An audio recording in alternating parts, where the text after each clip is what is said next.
sort of a emotional thing to do, but you have made it a priority to kind of link human rights and national security as interrelated, and maybe you can kind of get into that a little bit more deeply. Well, I think let's look at just conflicts in the past. If you go and let's look at Syria, because that's a major conflict that we're all concerned about, and it's not getting any better. How did it start?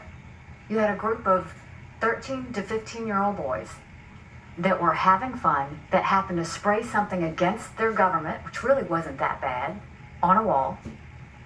Officers go pick up those boys, they brutalize them, they pull their nails out, they return them bloody and bruised to their parents.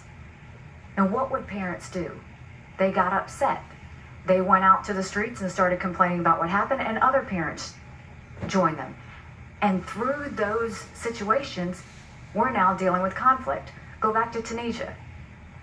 You have a guy who has a fruit stand, and the officers continue to steal from him, abuse him, demoralize him, all of these things, that he gets to the point he just can't take it anymore, and he sets himself on fire in front of a police station.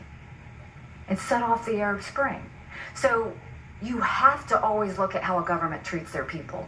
And it's the reason we have to pay attention to Venezuela right now. We have to look at the protests in Russia right now, because these things matter. Human rights is not a feel-good issue.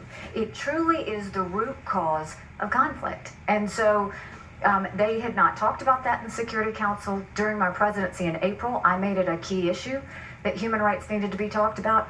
A lot of those countries don't agree with what we think, but they can't disprove with what we say. And so we need to continue to be loud about it. The U.S. has always pushed human rights, and we don't claim to be saints, but we're always trying to get better.